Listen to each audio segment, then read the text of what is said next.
Bienvenue sur Africa 24. Dans cette nouvelle édition du 12-15, voici les titres de l'actualité.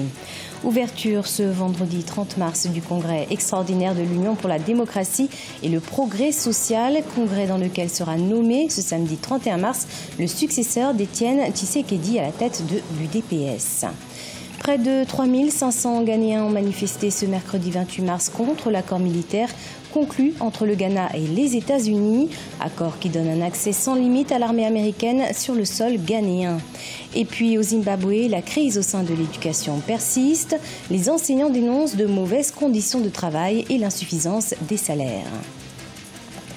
Mais tout d'abord, l'Union pour la démocratie et le progrès social ouvre ce vendredi 30 mars son congrès extraordinaire en République démocratique du Congo. Des participants venus de tout le pays vont désigner ce samedi le président du parti qui va succéder à Étienne Tshisekedi. Un congrès qui se tient dans un contexte particulier. Le Conseil de suivi de l'accord a en effet rendu son rapport sur les dédoublements des partis politiques. Il reconnaît l'entière légitimité à l'UDPS d'organiser ce congrès et à Bruno Tshibala de créer son propre parti avec une autre dénomination. On écoute à ce propos Augustin Kabouya, le porte-parole de l'UDPS. Nous sommes là en train de nous préparer pour organiser notre congrès extraordinaire qui n'aura qu'un seul point à l'ordre du jour. L'élection du nouveau président qui va succéder au fait Étienne Tshisekedi Ouamoulou. Et tout le monde est très content, même si ça se passe dans un esprit de tristesse, puisque personne ne pouvait s'imaginer qu'un jour on pouvait se réunir pour discuter sur la succession d'Étienne Tshisekedi. Il y a seulement 4 personnes qui se sont manifestées pour succéder à Étienne Tshisekedi. Mais c'est le jour des élections que nous allons connaître qui peut succéder Étienne Tshisekedi Ouamoulou. Également dans l'actualité, le verdict du procès de Khalifa Sall, le maire de Dakar, la capitale sénégalaise, vient de tomber. Ce 30 mars, le président du tribunal, Malik Lamotte, a condamné le maire de Dakar à 5 ans de prison ferme. Khalifa Sall, en prison depuis plus d'1 an, est notamment soupçonné de détournement de deniers publics à hauteur d'1,8 milliard de francs CFA. Les avocats, Khalifa Sall et tous ses codétenus étaient présents. Khalifa Sall a été donc déclaré coupable de détournement de deniers publics. Au Ghana, près de 3500 manifestants sont sortis dans les rues d'Accra ce mercredi 28 mars. Manifestation organisée pour protester contre un accord militaire conclu entre le gouvernement ghanéen et les États-Unis. Ratifié ce vendredi 23 mars par l'Assemblée nationale ghanéenne, cet accord donne à l'armée américaine un accès sans entrave au territoire ghanéen. Marcel Farba Maroun. Au Ghana, des milliers de manifestants ont parcouru les rues d'Accra mercredi 28 mars 2018 afin de protester contre un accord militaire conclu entre le gouvernement ghanéen et les États-Unis. Vendredi 23 mars 2018, le Parlement ghanéen avait ratifié cet accord donnant un accès sans entrave de l'armée américaine à son territoire. Plus en détail, il permettrait aux troupes américaines d'avoir accès aux fréquences radio du pays et à une piste d'aéroport. Elle bénéficierait également d'exemptions fiscales concernant les importations de matériel militaire.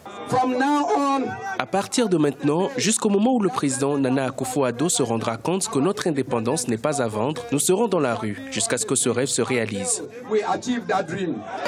Permettez-moi de dire que si d'ici la fin de la semaine, ils ne prennent aucune mesure, nous entamerons des manifestations similaires.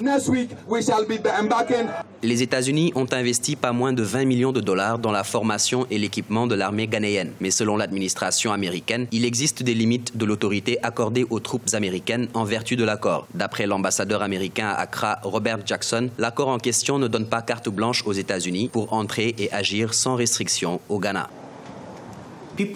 Les gens mettent d'abord en avant leurs intérêts partisans et non les intérêts nationaux. Des accords similaires ont été redéfinis autrefois. Personne n'a tiré la sonnette d'alarme. Aujourd'hui, un autre gouvernement veut faire la même chose. On lutte contre ça. À chaque fois que nous mettrons l'intérêt partisan avant l'intérêt national, ces situations se produiront tout le temps. Et je pense que ce n'est pas bon pour notre démocratie et ce n'est pas bon non plus pour le bien-être des Ghanéens.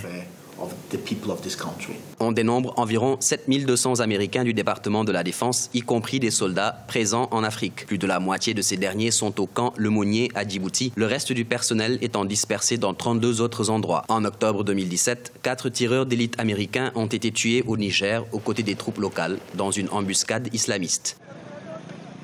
Toujours dans l'actualité, un appel à la solidarité a été lancé ce jeudi 29 mars par le président malgache Iriranjoanahary Pian au cours de la célébration du 71e anniversaire du soulèvement de Madagascar contre la France. Un appel pour arrêter la crise politique cyclique dans le pays selon sa déclaration. 58 ans après notre indépendance, Madagascar est encore colonisé de manière diverse.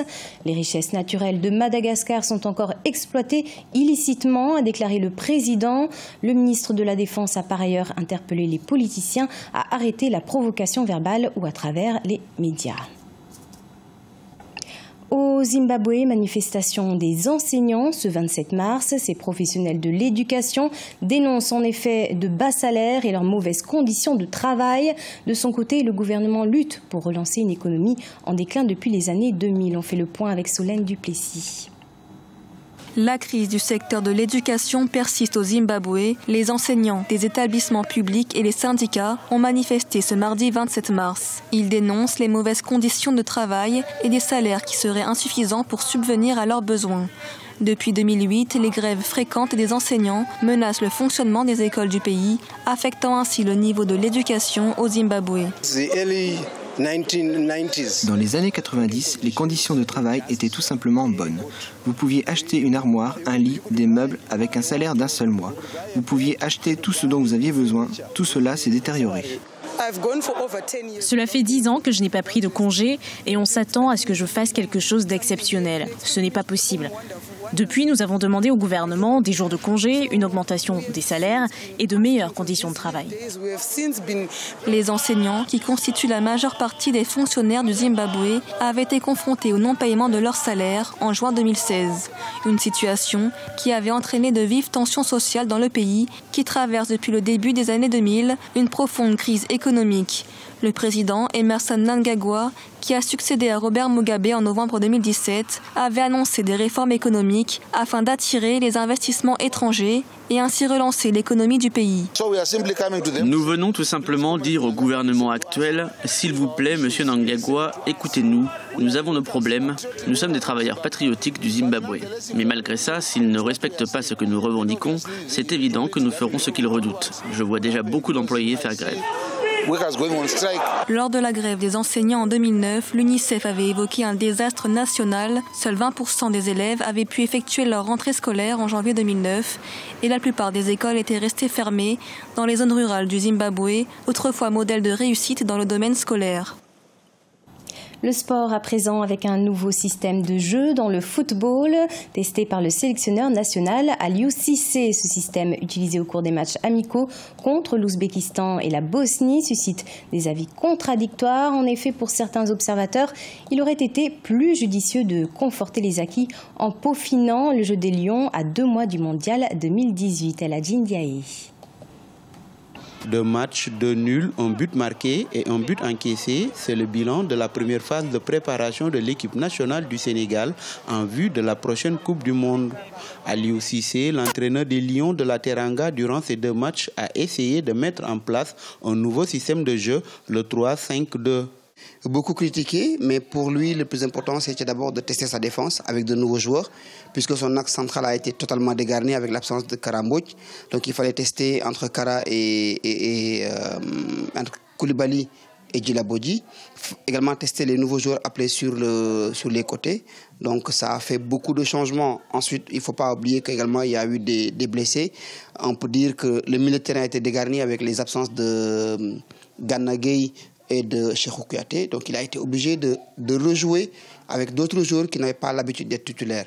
Dans un nouveau système, c'est tout à fait normal que la première copie soit une copie faible au niveau tactique et au niveau de l'intensité, mais il a rectifié face à la Bosnie. Toutefois, selon des observateurs, l'entraîneur Aliou Cissé a sa part de responsabilité dans ce rendement peu satisfaisant de ses poulains avec ce nouveau système de jeu.